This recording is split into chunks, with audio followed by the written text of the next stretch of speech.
सो TY BCom standard costing हम लोगों ने इंट्रोडक्शन वीडियो डाला हुआ है, बट कुछ लोगों का डिमांड था कि सर सम्स डालो, और चिंतन ने एक बहुत बड़ी हेल्प कर दी है। चिंतन ने पास पेपर्स जो थे उसने जो खुद सॉल्व किया वही उसने हमने पीपीटी को कन्वर्ट करके दे दिया है। तो थैंक्स टू चिंतन कि उसकी वजह से, उसके एफर्ट से आप लोग को भी सम्स मिल रहे हैं। Okay, introduction to standard costing. What is standard costing? As the name indicate, standard, standard बोले तो सर स्टैंडर्ड बोले तो क्या? It is a limit, right, beyond which you cannot go or below which you cannot come, है ना। अपने standard का नहीं है मतलब क्या? आप उस लेवल का काम कर सकते हो क्या? नहीं। अपने स्टैंडर्ड का नहीं है यानी उतना महंगा आप कर सकते हो, खरीद सकते हो क्या? नहीं। So standard is a level, it may be minimum or it may be maximum. When I am doing a business, should I compare my conduct with the other? Sir आप ये तो बोलते हो कंपैरिजन करना गलत है। हाँ गलत है, लाइफ में गलत है। अगर सुखी रहना है तो अपने आप को अपने ऊपर वालों के साथ कंपेयर मत करो, जिनकी कंडीशन आपसे वीक है, बराबर, जिनका कंडीशन आपसे थोड़ा सा नाजुक है, जिनको थोड़ा सा तकलीफ ज्यादा है कंपेयर टू यू, उनसे तो कंपेयर हम खुश है, हमारा अच्छा चल रहा है लाइफ, राइट। तो अकाउंट्स ऑफ लाइफ ये हो गया। इसमें बिजनेस के लेवल पे अगर मैं अपना फेवरेट एग्जांपल क्या है? वड़ा पाव, राइट। तो 1 किलो बटाटे में अगर मेरे पास 20 वड़े बन रहे, बराबर, और मेरे आजू बाजू वाले जितने भी है उनके 1 किलो बटाटे में 25 वड़े बन रहे, लफड़ा है, कंपेयर करना चाहिए। मैं 20 वड़ा 15 रुपए के हिसाब से बेच रहा हूं, वो लोग 25 वड़ा 10 रुपए के हिसाब से बेच रहे हैं, तो 250 कमा रहे हैं। लेकिन मैं 20 वड़ा 15 के हिसाब से मैं कितना कमा रहा हूं? 300। मटेरियल तो दोनों को सेम ही पड़ने वाला है, then to the revenue is different, the quantity produce is different, may be material ज्यादा लग रहा है, बराबर है। मुझे 25 वड़ा बनाना है अगर, तो मुझे बटाटा 1 किलो लगेगा क्या? नहीं, ज्यादा लगेगा, या तो फिर मुझे बटाटा वड़े की साइज कम करनी पड़ेगी, तो वो 25 हो जाएंगे। That means ultimately you are compromise either with the quantity or you are compromising either with the price and then ultimately with the cost. So making something, three concepts are there basically: material, बराबर है, labour and overheads. तो मुझे material कितना पड़ा, कितना पड़ना चाहिए था, वो कंपेयर करना चाहिए। यस, लेबर के लिए आप लोग इंट्रोडक्शन वीडियो वापस देख लेना प्लेलिस्ट में जाके, ओके, वो बहुत हेल्प करेगा। इसमें थोड़े पॉइंट्स कम है बट उसमें बहुत अच्छे से और पॉइंट्स मिलेंगे आपको, ठीक है। तो कंपेयर करना पड़ेगा लेबर के लिए। अब कम टाइम ज्यादा काम होना चाहिए या ज्यादा टाइम कम काम? सर पहला, कम टाइम ज्यादा काम, बराबर है। मेरे पास दो लेबर है जो कि काम कर रहे हैं, सामने वालों के पास 3 लेबर है जो कि काम कर रहे हैं, लेकिन मेरी और उनकी प्रोडक्शन इक्वल है। I am good, my labours are more efficient than the opposite one, correct. I am giving them 300 per hour and he is giving them 200 per our. वही मेरे पास 2 है तो 300 पर आवर 600 रुपया दे रहा हूं 1 घंटे का। 8 घंटा अगर काम कर रहा है तो आई एम पेइंग 4800 डेली। वो 200 रुपया दे रहा है कितनों को? 3 को, वो भी 600 ही दे रहा है, बराबर, और सेम क्वांटिटी बना रहा है। कंपैरिजन जरूरी है, correct. So this comparison is very much necessary in standard costing.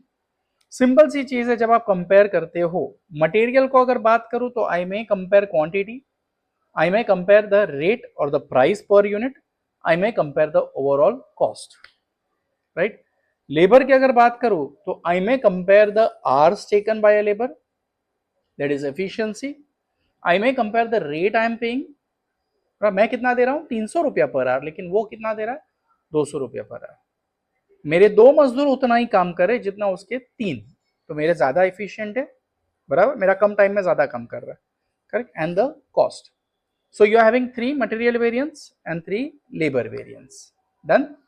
See, standard costing is defined as the preparation of standard costs and applying them to the measures of variations of actual costs from the standard cost and analyzing the causes of variations with a view to maintain maximum efficiency in production. Variance, difference between standard and actual is known as variance. Difference, okay, where the actual cost is less than standard cost, it is known as favorable, okay। अगर answer आपका positive आता है तो favourable है, और अगर answer negative आता है तो एडवर्स है, ओके। और credit variance is denoted by the favourable variable that is F, where the actual cost is more, सीधी बात है, तो एडवर्स होगा, अनफेवरेबल, बराबर, is known as unfavorable or adverse, or debit variance is denoted by the variance A, okay। अब quantity and price variance, तो variance are computed in respect of each element of cost, namely VIZ मतलब namely material, labor and overhead. Further variances are computed on the quantity and price, मैंने बता दिया आपको। Thus there are two basic type of variance, that is quantity and price।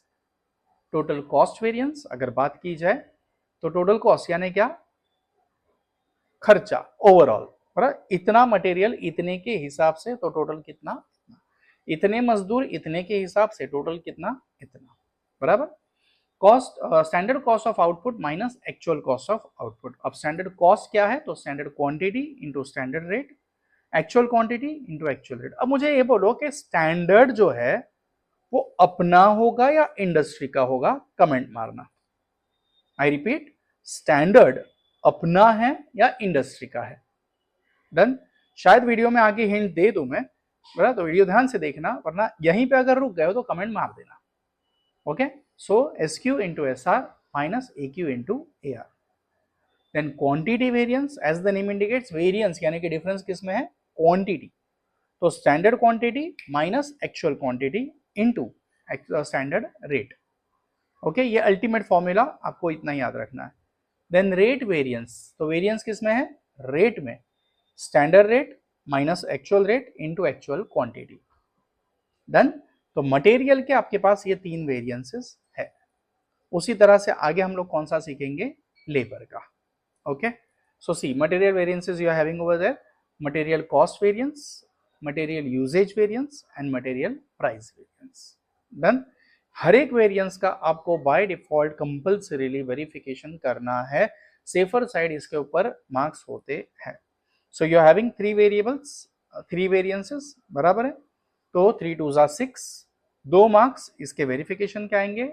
8 sir आपने तो बोला 10 mark का, कुछ बेसिक मसाला बनाना पड़ेगा, वो मसाले के 2 marks, okay. Then calculated and reconciliation of the material. अब ये सम्स आपको मैंने बोला कि चिंतन ने बना के दिए हैं, मैंने अब तक तो देखा नहीं है, इतना इधर ध्यान देने की जरूरत नहीं है, सीधे सीधा सम पे आ जाना, फॉर्मूलाज ये अच्छे से याद रखना।